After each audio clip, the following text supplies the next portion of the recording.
अगली खबर का रुख करेंगे जहां साहित्य उत्सव का आयोजन बता दें कि 23 से 25 जनवरी तक होगा। पुरखौती मुक्तांगन में 3 दिवसीय ये महोत्सव होगा। समिति सदस्य शशांक शर्मा ने जानकारी दी है। तो देश भर के साहित्यकार, कवि और कलाकार हिस्सा लेंगे। छत्तीसगढ़ की साहित्यिक और सांस्कृतिक विरासत को राष्ट्रीय मंच मिलेगा। साहित्यिक संवाद, कविता पाठ और विचार मंथन होंगे। मुख्य आकर्षण युवाओं और नवोदित रचनाकारों के लिए ओपन माइक सत्र भी होगा। तो देश भर के साहित्यकार, कवि भी शामिल होंगे। छत्तीसगढ़ की साहित्यिक विरासत को राष्ट्रीय मंच जो है वो मिलेगा। हमने जब अपना पोर्टल शुरू किया तो पोर्टल पे हमने कहा कि ओपन माइक के लिए रजिस्ट्रेशन करिए। तो हमारे पास लगभग 900 ओपन माइक के माध्यम से रजिस्ट्रेशन प्राप्त हुए और फिर हम लोगों ने लगातार दिन भर बैठकर उसमें से स्क्रीनिंग करके 180 युवा नवोदित कलाकार, साहित्यकारों का चयन किया है जो सुबह से लेकर रात तक ओपन माइक में अपना काव्य पाठ करेंगे। युवाओं को समर्पित मंडप होगा डॉक्टर सुरेंद्र दुबे जी का मंडप। और एक मंडप और बन रहा है धमतरी के अपने नामचीन कवि सुरजीत नवदीप जी की स्मृति में। उसमें हमारे प्रदेश भर के जो साहित्यिक समितियां हैं उनसे हमने निवेदन किया कि आप आइए, अपनी टोली लेकर आइए, वहां आप अपना काव्य पाठ करिए। और इसी खबर पर ज्यादा जानकारी के साथ रायपुर संवाददाता दिलीप साहू एक बार फिर से जुड़ गए हैं।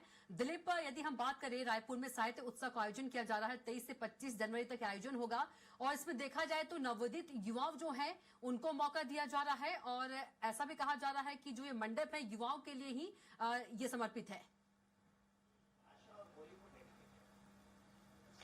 जी बिल्कुल कविता, बता दें कि आदि से अनादि तक के जो थीम है उस थीम के साथ रायपुर साहित्य महोत्सव का आयोजन किया जा रहा है। 23 से 25 जनवरी तक इसका आयोजन होगा और इस तरह के जो आयोजन है 7-8 साल पहले हुआ था, उसके बाद से इस तरह के आयोजन नहीं हुए थे। और नया रायपुर के जो पुरखौती मुक्तांगन है वहां पर इसका आयोजन हो रहा है और अलग अलग 7 मंडप बनाए गए हैं और हर मंडप का अलग अलग नामकरण किया गया है। मुख्य मंडप को हाल ही में जो निधन हुए हैं साहित्यकार, ज्ञानपीठ पुरस्कार से सम्मानित विनोद कुमार शुक्ल के नाम पर रखा गया है, उन्हें समर्पित किया गया है। इसके अलावा अलग अलग, चाहे लाला भोजपुरी हो या फिर जो पद्मश्री जो सुरेंद्र दुबे हो, सबके नाम पर अलग अलग मंडप रखा गया है, मंडपों का नामकरण किया गया है। साथ ही साथ इसमें पूरे देश भर से 118 से अधिक नामचीन जो साहित्यकार है वो शामिल होंगे, जिसमें 58 अलग अलग राज्यों के अलग अलग प्रदेशों से आ रहे हैं। साथ ही साथ इसमें कई फिल्म कलाकार भी शामिल होंगे। अनुराग बसु है, चाहे चाणक्य में जो विशेष भूमिका निभाए थे डॉक्टर चंद्रप्रकाश द्विवेदी जी है, वे भी इस महोत्सव में शिरकत करेंगे। इसके अलावा नवोदित कलाकार, जितने युवा कलाकार है 180 से अधिक युवा कलाकारों को भी मंच दिया जाएगा। उसके लिए ओपन मंच की व्यवस्थाएं रखी गई है। इस तरह से विभिन्न साहित्यिक संवाद, पाठ, कविता पाठ, विचार मंथन, इसके साथ ही साथ जो नई चाहे संस्कृति के क्षेत्र के जो कलाकार हो या फिर विभिन्न वाद्य यंत्रों और जो संगीत के क्षेत्र के जो कलाकार हों उन्हें भी अलग अलग मौके मिलेंगे। और यहाँ पर 3 दिनों तक जो लगातार जो मंथन होगा, विचार मंथन होगा, साहित्यिक गोष्ठियां होंगी, विभिन्न चर्चाएं होंगी।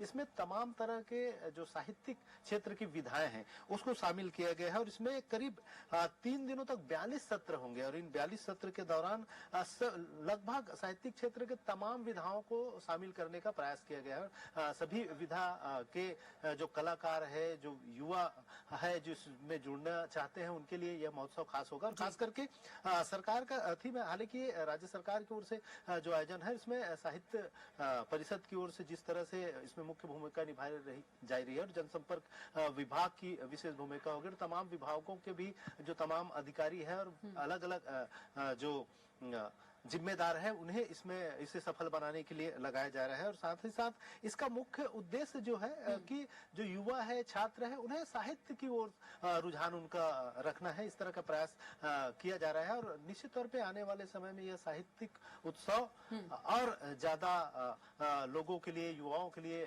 काफी जानकारी नुमा होगा। उनके लिए विशेष अनुभव होंगे, उन्हें विशेष मंच मिलेगा। तो निश्चित तौर पे सरकार का, छत्तीसगढ़ सरकार का यह प्रयास आने वाले समय में युवाओं के लिए और प्रदेश में साहित्यिक मंच तैयार करने में एक बड़ी महत्वपूर्ण बिल्कुल दिलीप, जी जानकारी के लिए आपका बहुत ही धन्यवाद। तो बता दें कि